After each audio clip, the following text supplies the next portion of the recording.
Nobody told Daniel Webb that looking at a Corvani woman for 3 seconds could get him killed. He stood in the obsidian throne room, surrounded by warriors twice his size, each one covered in black scales that absorbed the dim red light.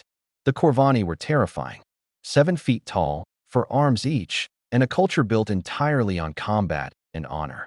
They had conquered half the galaxy before humans even reached the stars. Daniel was just a cultural attaché, a diplomat. He studied alien customs and helped negotiate treaties. He was not a soldier. He had never held a weapon in his life outside of basic training that every Earth citizen received. The Peace Summit was supposed to be simple. Humanity wanted trade routes through Corvani space. The Corvani wanted human medical technology. Everyone would benefit. Everyone would go home happy. Then Daniel made the mistake. Warlord Draken sat on a throne carved from a single piece of volcanic glass. His daughter Sarah stood beside him, tall and proud, her scales darker than her father's. When Daniel's delegation entered, he did what any polite human would do. He made eye contact and nodded respectfully. He held that eye contact for 3 seconds. The entire throne room went silent. Every Corvani warrior froze. Daniel felt the temperature drop, though nothing had actually changed. His AI assistant buzzed frantically in his earpiece. Warning: sustained eye contact with a noble female is either a declaration of romantic intent or a formal challenge. You have committed a severe breach of protocol. Too late. Warlord Draken rose from his throne. His voice echoed through the chamber like thunder. The human has made his intentions clear. He either claims my daughter as a mate, or he challenges her honor. Daniel's heart stopped. He looked at Ambassador Foster, who had gone completely pale. The other humans in his delegation stepped back, as if distance could save them from what was coming. I meant no offense, Daniel said quickly. In human culture, eye contact is a sign of respect. Your culture does not matter here, Draken replied. You stand in Corvani space. You follow Corvani law. Choose, human, marriage, or combat. Daniel looked at Sarah. She stared back at him with cold yellow eyes, her expression unreadable. She was a stranger. He could not marry a stranger, but he also could not run. If he fled, the Peace Summit would collapse. Humanity would lose the trade routes they desperately needed. Thousands of people were counting on this mission. I choose combat, Daniel said. The Corvani warriors laughed. Not mocking laughter, but the genuine amusement of predators watching prey walk into a trap. Sarah had fought 30 duels. She had never lost. She had killed warriors twice Daniel's size without breaking a sweat. Ambassador Foster grabbed Daniel's arm. Are you insane? They'll let you withdraw. We can apologize, offer compensation, and look weak, Daniel interrupted. You know what happens to species the Corvani think are weak? They take what they want. They need to see that humans don't back down. Foster wanted to argue, but he knew Daniel was right. The Corvani respected strength. Running would cost humanity more than one diplomat's life. The duel was set for the next morning. Daniel was escorted to guest quarters in the Imperial Palace, guards posted at every exit. Not to keep him in, but to ensure no one interfered with tomorrow's entertainment. He sat alone in the dark room, thinking about his sister back on Earth. She had told him not to take this assignment. She had said the Corvani were too dangerous, that something would go wrong. He wished he had listened to a knock at his door. Daniel opened it to find Sarah standing in the corridor, alone. She was even more imposing up close, her 4 arms folded across her chest, her yellow eyes studying him like he was an interesting insect. You are brave or stupid, she said. I have not decided which. Probably both, Daniel admitted. Sarah tilted her head. Most beings beg when they face me. They offer bribes. They weep. You accepted the duel without hesitation. Why? Because some things matter more than staying alive. She considered this. Her expression softened slightly, though it was hard to tell with Corvani features. I will make your death quick, human. You seem less repulsive than most aliens.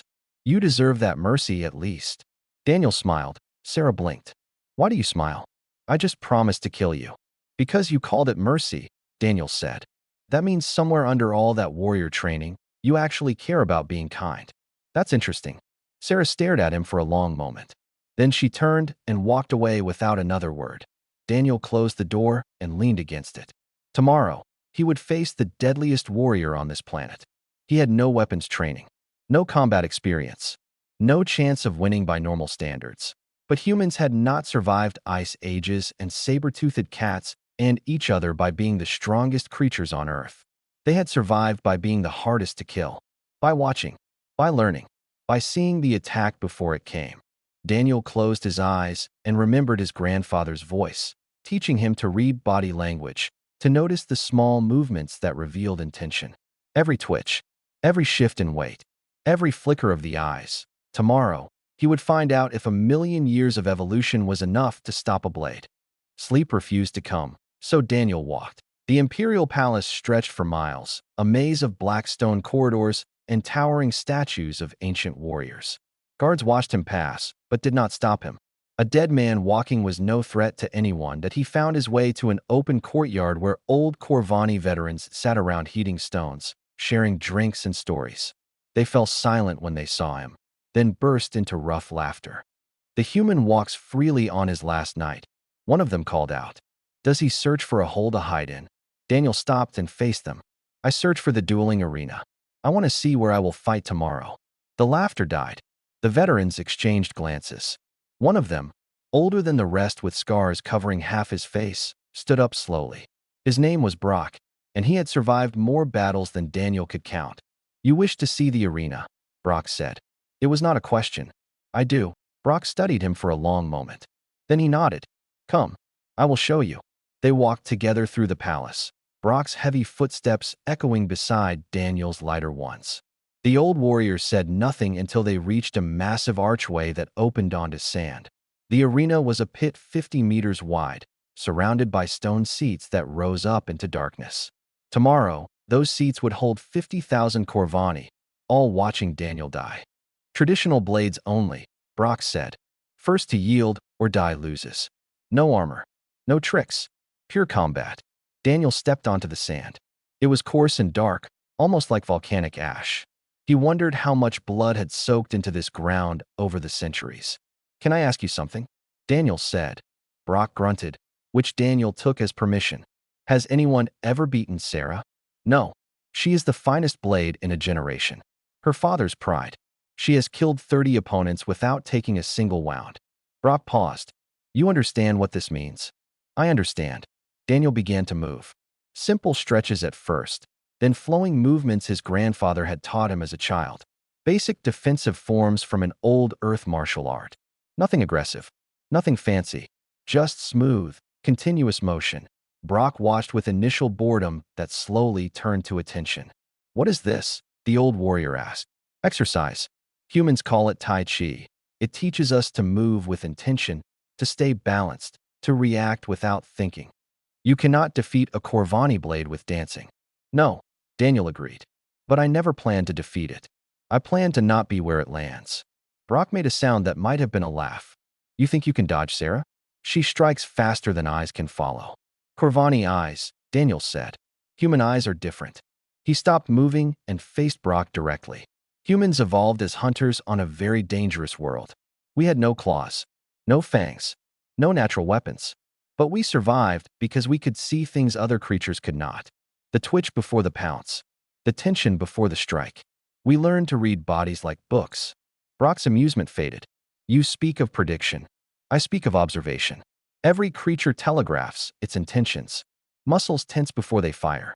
Eyes move before the body follows. Shoulders shift before arms swing. Most species see the attack. Humans see the preparation for the attack. Words, Brock said dismissively. Pretty words from a dead man. Daniel smiled. Do you have a practice blade? Brock pulled a wooden training sword from a rack on the arena wall. He held it loosely, testing its weight. Throw it at me, Daniel said. Without warning. Whenever you choose. Brock stared at him. Then, without any change in expression, he hurled the blade at Daniel's chest. Daniel did not catch it. He was not fast enough for that. But he moved just enough that the blade passed through the space where he had been standing and clattered onto the sand behind him. Brock stood frozen. How did you know? The old warrior demanded. Your shoulder dropped before you threw. Your grip tightened. Your eyes moved to your target. You told me exactly what you were going to do before you did it. Daniel picked up the practice blade and tossed it back. Every warrior does this. Even the best. Even Sarah. Brock caught the blade slowly. His expression changed. The amusement was gone. Something else had replaced it. Something that looked almost like unease. This is why humans are dangerous, Daniel said quietly. Not because we fight well, because we see. Brock said nothing as Daniel walked away, back toward his quarters. The old warrior stood alone in the arena for a long time, looking at the practice blade in his hand. He thought about the strange, soft creature who moved like water and saw like a hunting beast. He thought about tomorrow, and for the first time in many years, he was not certain of the outcome. In his quarters, Daniel recorded a message for his sister. He told her that he loved her. He told her not to blame the Corvani if things went wrong. He told her that humans did not survive their history by being the strongest creatures in any room. They survived by being the hardest to kill. Tomorrow, the galaxy would see what that meant. 50,000 Corvani filled the arena when the sun reached its peak. They roared and stomped their feet, creating a thunder that shook the stone seats. Banners hung from every wall, displaying the colors of noble houses. Vendors moved through the crowd selling food and drink. This was entertainment for them. A spectacle. The first time an alien had ever participated in a formal honor duel. Most expected it to last less than a minute. Daniel entered from the eastern gate, wearing simple cloth garments provided by the palace. No armor. No protection of any kind. He looked small against the vast arena, a single pale figure against dark sand. The crowd laughed when they saw him. Some threw food. Others shouted insults in the Corvani language, words Daniel did not understand, but whose meaning was clear enough. Ambassador Foster watched from the diplomatic box, his face gray with worry. He had tried one final time this morning to stop the duel. Warlord Draken had refused. The challenge had been made. Honor demanded satisfaction. Sarah entered from the western gate. She wore ceremonial armor that gleamed like liquid obsidian, every piece carved with the symbols of her victories. 30 symbols. 30 kills. She walked with the confidence of someone who had never tasted defeat, her yellow eyes fixed on Daniel across the sand. The crowd roared louder for her. She was their champion, their princess, the finest blade of her generation. She reached the center of the arena and began removing her armor, piece by piece, as tradition demanded. Underneath, her scales were darker than midnight, crossed with ritual scars that told the story of her life in combat. She was terrifying and beautiful in the way that all perfect predators are beautiful. Daniel walked to meet her, but a referee stepped between them, an ancient Corvani with one arm missing and eyes that had seen 1,000 duels. He explained the rules in a voice that carried across the arena. Traditional blades. First to yield or die. No interference from outside. Point two tables sat at the edge of the fighting circle, each holding a selection of weapons. Sarah chose a curved blade as long as her arm, its edge sharp enough to cut shadows. Daniel looked at the weapons for a long moment. Then he chose the smallest knife on the table, barely longer than his hand. The crowd erupted in fresh laughter. Even Sarah raised an eyebrow. "You mock me with that choice?" she asked. "No," Daniel said. "I just do not plan to use it." The referee raised his hand. The arena fell silent. 50,000 voices stopped at once, and in that silence, Daniel could hear his own heartbeat pounding in his ears. The war horn sounded. Sarah moved immediately. She crossed the distance between them in 3 strides, her blade rising for a killing stroke aimed at Daniel's throat. It was the same attack that had ended a dozen duels before anyone could blink. Daniel watched her come. He saw the tension build in her shoulders before her arm rose. He saw her weight shift to her front foot before she lunged. He saw her eyes flick to his throat before her blade followed. He saw everything before it happened. The last possible moment, Daniel moved. Not backward, not sideways. Forward, into the left, inside the arc of her swing. His hand shot out and caught her wrist at the exact moment of full extension, when her momentum was committed and her balance was gone. The blade stopped mid-air, inches from his hand. The arena went completely silent. Sarah's eyes widened. No one had ever touched her in a duel. No one had ever been fast enough, skilled enough, brave enough to get inside her guard. She tried to pull back, but Daniel was already moving, using her own force against her, redirecting her momentum to send her stumbling past him. He released her and stepped back. His knife remained unused in his other hand. Sarah spun to face him, shock written across her features. The crowd murmured, confused by what they had just witnessed. Their champion had been touched. The human had not attacked. He had simply moved her aside like she was a child learning to walk. How? Sarah demanded. Daniel did not answer. He just waited, his body relaxed, his eyes tracking every muscle in her body. She attacked again, faster this time, using two of her arms in a sweeping pattern designed to cut off every escape route. Her blade sang through the air with deadly precision. Daniel was not where the blade landed. He had moved before she struck, reading the preparation, seeing the intention before it became action. The blade passed through empty space while Daniel shifted smoothly to her blind side. Again, he did not attack. Again, he simply waited. In the veterans section, old Brock leaned forward in his seat. He remembered the practice blade that had missed in the darkness. He remembered the human's words about seeing the preparation before the attack. He watched Daniel move like water around Sarah's strikes, never where the blade expected him to be, and he understood something that the rest of the arena had not yet grasped. The human was not lucky. He was not fast. He was something far more dangerous. He was watching. Sarah stopped her attack, breathing hard. Not from exhaustion, but from confusion. She had never faced an opponent like this. An opponent who refused to fight back, but could not be hit. Daniel looked at her with those strange soft eyes and spoke quietly, words meant only for her. I do not want to hurt you, Sarah, but I will not let you hurt me either. For the first time in 30 duels, Sarah did not know what to do next. The duel had gone on for 10 minutes. In Corvani history, no formal honor combat had ever lasted this long. Most ended in seconds. The longest recorded duel between two master warriors had been 7 minutes.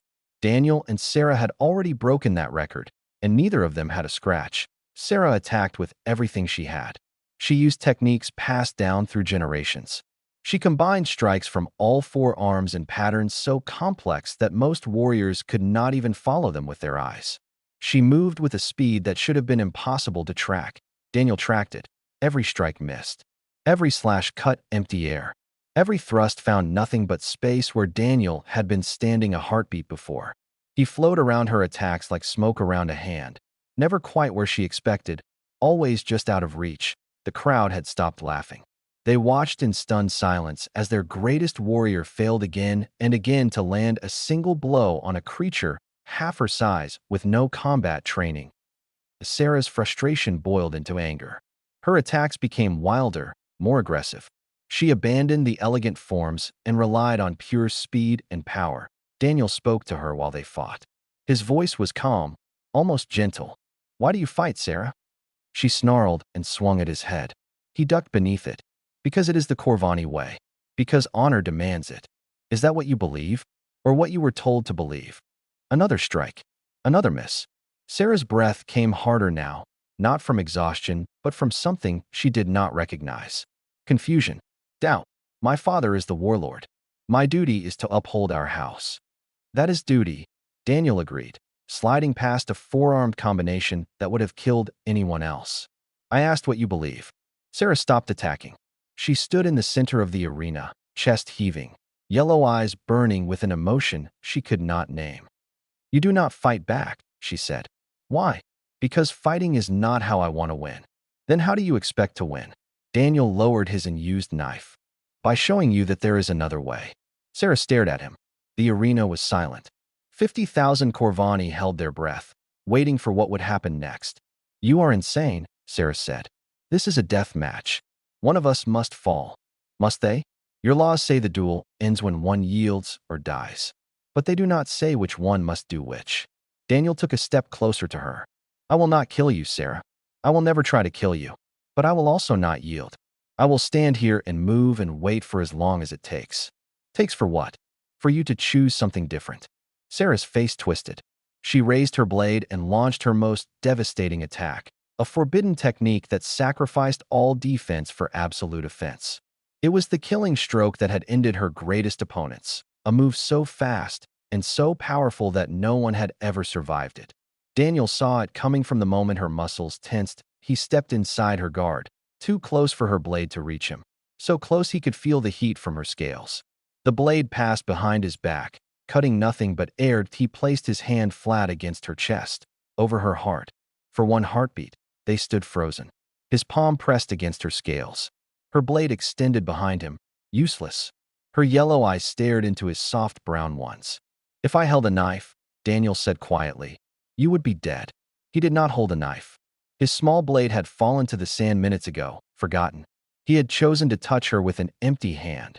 The arena erupted. In Corvani law, a touch over the heart was a killing blow acknowledged.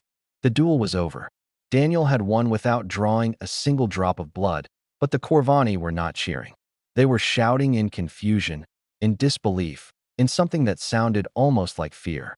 Their greatest warrior had been defeated by a creature who refused to fight. Sarah stood motionless as Daniel stepped back.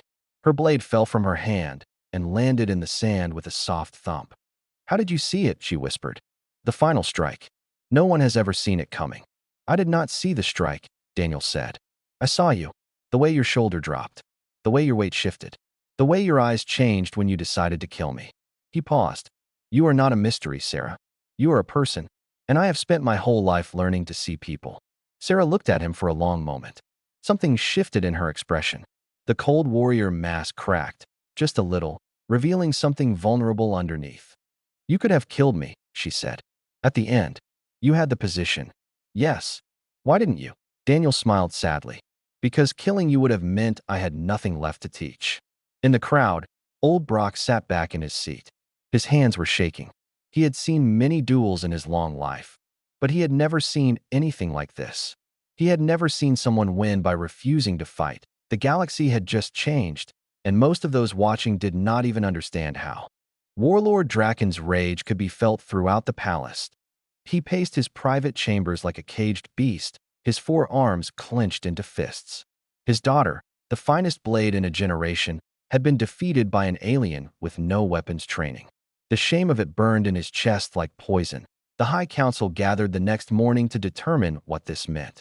12 of the oldest warriors in the Empire sat in a circle, their ancient eyes fixed on Daniel Webb, who stood alone in the center of their chamber. "You cheated," one of them accused. "You used some human technology, a device that slowed time, something hidden in your blood." "I used nothing but my eyes," Daniel replied calmly. "Impossible. No creature can move the way you moved." "I did not move faster than Sarah. I moved earlier." "There is a difference." The council members muttered among themselves. One of them, a female warrior with half her face scarred by old burns, leaned forward. "Explain this to us, human. Speak plainly." Daniel took a breath. "Humans evolved on a world that wanted to kill us every single day. We had no natural weapons. No claws, no fangs, no venom. But we survived because we developed something else. Pattern recognition. The ability to see intention before action." He looked around the circle. Every creature telegraphs its movements before it makes them. Muscles tense. Eyes shift. Weight transfers. These signals happen fractions of a second before the actual motion, but they are there. Humans learned to read these signals because our lives depended on it. "You are saying all humans can do this?" another council member asked. "To some degree, yes. Some are better than others. I have trained in this skill since childhood. But the basic ability exists in every human being." The council fell silent. Daniel could see the realization spreading across their faces. Humans had been among them for years now, in negotiations, in trade meetings, in diplomatic functions. And the entire time, they had been reading Corvani body language like an open book.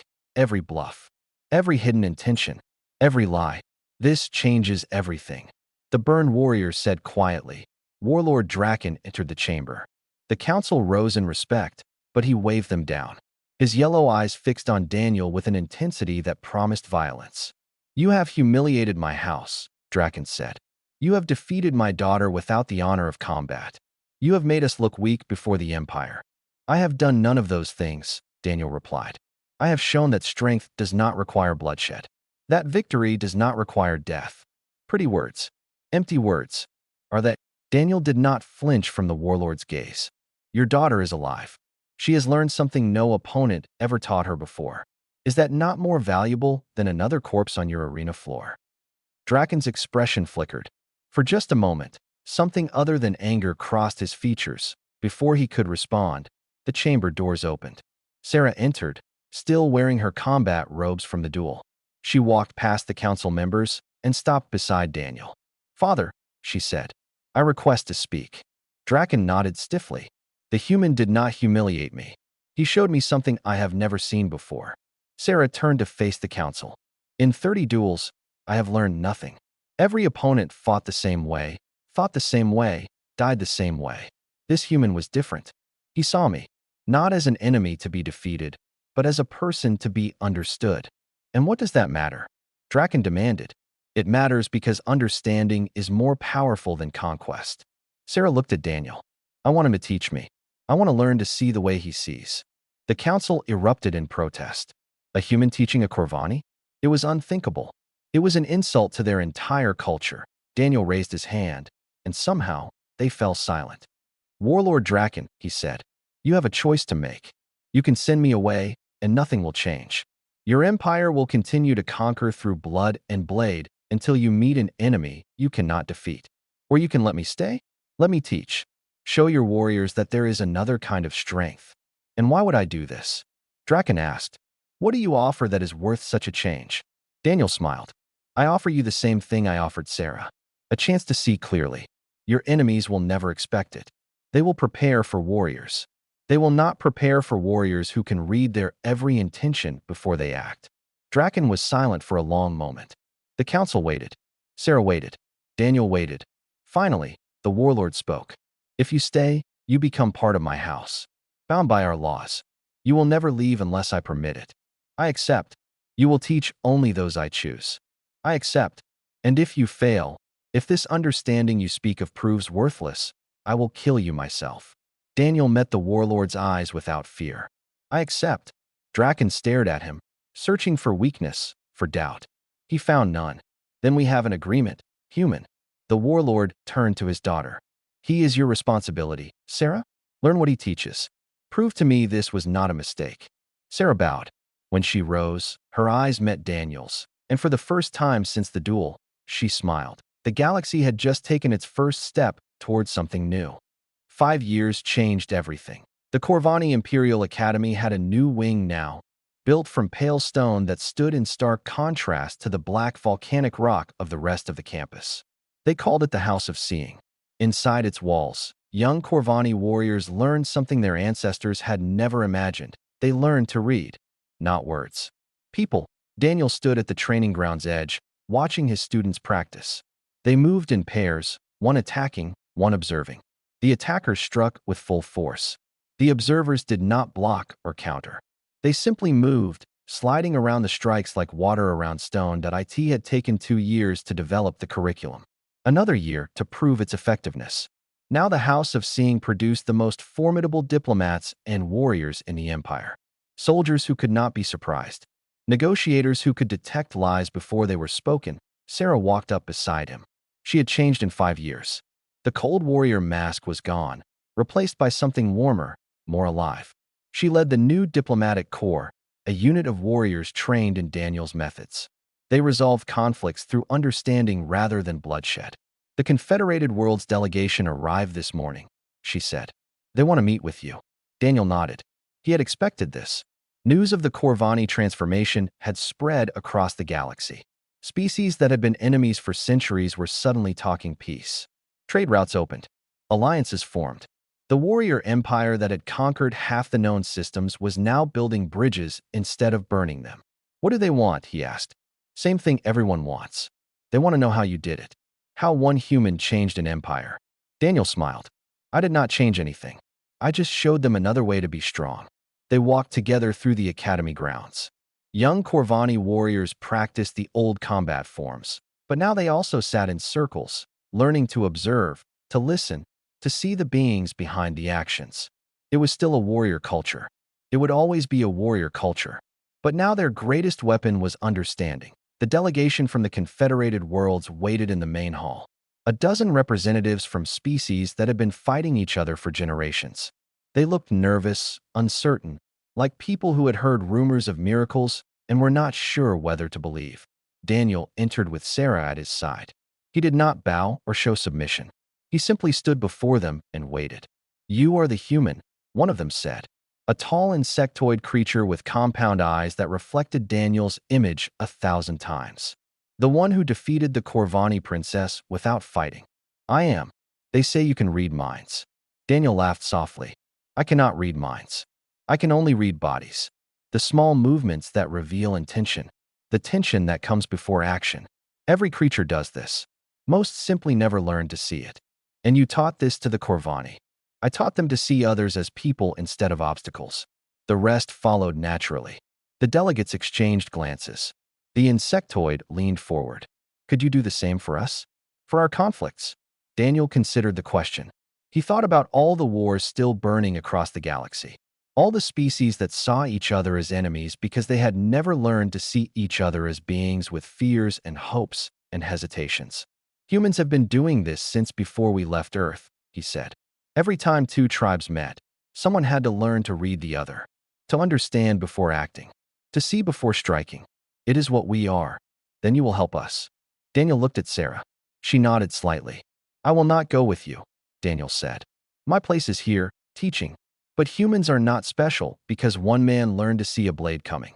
We are special because we keep trying to understand, even when it would be easier to fight. He paused. The United Human Confederacy is creating a new corps. Diplomats trained in these methods. They will go to your worlds, your conflicts, and show you what I showed the Corvani. And what is that exactly? Daniel smiled. That the deadliest weapon in the galaxy is not a blade or a warship.